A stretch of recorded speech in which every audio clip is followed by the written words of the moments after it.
Most people think that confidence is all about faking it until you make it, but that's actually why so many people feel more insecure. Real confidence, however, comes from something much, much deeper. If you're new here, hello and welcome. My name is Cooper, and I'm a recent college graduate documenting my journey as well as giving advice to you all here on this YouTube channel. So if that is something you are interested in, feel free to stick around. So back in college, I remember walking into a class having to give a presentation one day, and I was terrified. Handshaking, voice cracking, you name it. And at that point, I thought that true confidence was all about faking it until you make it. If I just showed up and I did the gig and I pretended like I knew what I was doing, then I would come across as believable, confident, and all the things, right? But no, that is not what happened. Despite all of my, inner thoughts telling myself that I was a good actor, I was not. And it was clear to everybody that I was struggling and not confident.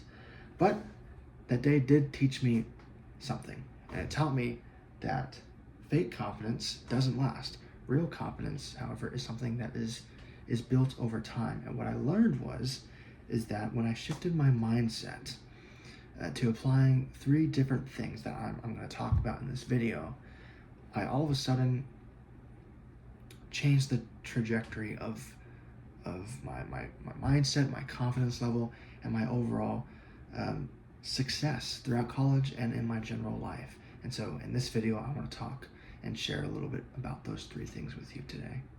But first, I think it's worth spending a little bit of time analyzing this problematic mindset, this idea of having this fake it until you make it mindset and why it doesn't work long term. That's really because of one big reason. And that is that mindset creates a pressure to act like someone you are not, right? And even if you pull it off, you're a good actor and you pull it off in public or wherever you're implementing it, and people believe you, right? They believe that you're confident and that you're doing a good job, portraying that.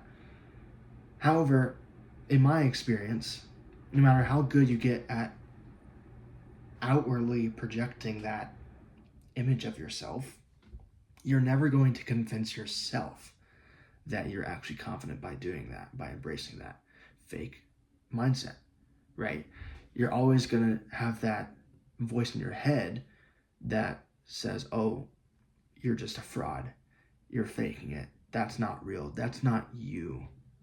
You're never going to actually convince these people, no matter how much they tell you that, oh yeah, you look confident up there. No, you're always going to have that voice in the back of your head telling you that you're a fraud, and that creates that imposter syndrome, that you're not actually confident. You don't know what you're doing in reality. And so if embracing that fake it until you make it mindset doesn't work, how is real confidence built? Now, I like to think of real confidence as the combination of 2 key ingredients, those being competence and self-trust. Now, what is competence? Competence is a skill-based trait that is developed through getting better at something most of the time through repetition, whereas self-trust is a habit-based trait that is developed by keeping promises to yourself. Now, a personal example for those would be, I'm a musician, and anytime we would get a piece of music, the competence would be built by me going home and practicing it over and over and over until I could not get it wrong. That is the competence. I'm building the skill-based foundation for executing this piece. The self-trust aspect of that would be me saying, I'm going to go home and practice this because I am keeping a promise to my fellow bandmates, my band members, that I cannot let them down by not knowing my part, and they can't let me down by not knowing their part.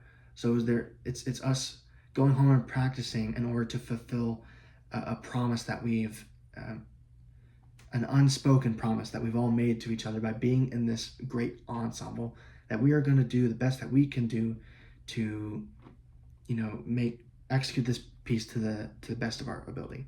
That's kind of how I view those 2 traits, and combining those created that performance level of confidence that we had every time we took the stage and we played the hell out of a piece. That is how true confidence is built. So now that we've covered our underlying problem and come up with a definition for what real confidence is, I want to talk about some practical ways that we can begin to build real confidence. And firstly, I think that starts with stacking small wins. And small wins are, for example, if you go to the gym like me, a good example of a small win would be setting a routine. Say it's Monday, Wednesday, Friday, and you always go to the gym Monday, Wednesday, Friday, every single week.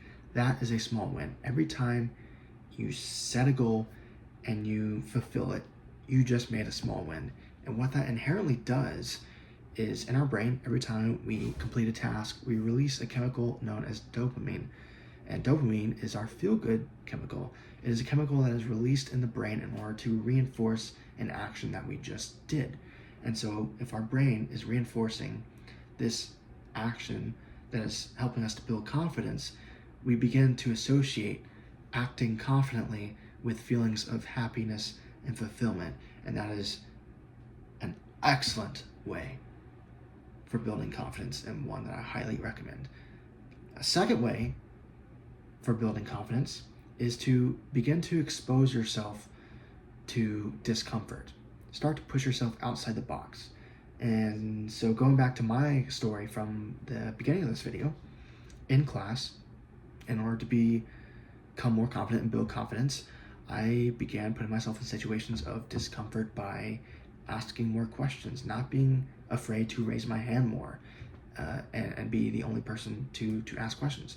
And I found that quickly began to build my confidence and lessen my fear of speaking in public.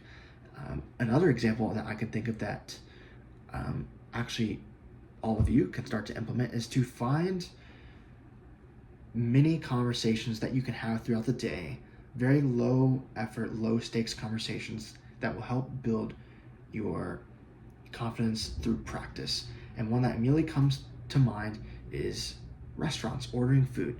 Anytime you go through the drive-through or you're ordering at a sit-down restaurant, when you're ordering to that waiter or waitress, try to order with a sense of confidence. Speak with a smile on your face, say your manners, please and thank you, and all those things. Order with confidence and with a smile. And it's such a perfect tool because it's such a small, low stakes, low effort part of your day, but it means so much. Doing that every single time you go out, most of us are in that situation numerous times throughout our lives, right? Throughout 1 week even.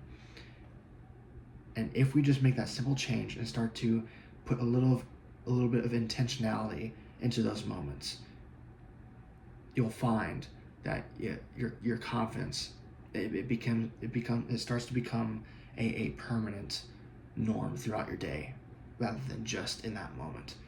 And so my last thing is to start to shift your self-talk. Start to replace your negative I can't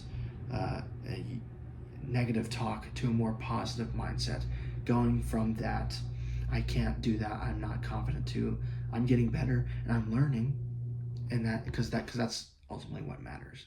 So to summarize, confidence is not about pretending. It's about competence, self-trust, and doing uncomfortable things until they feel normal.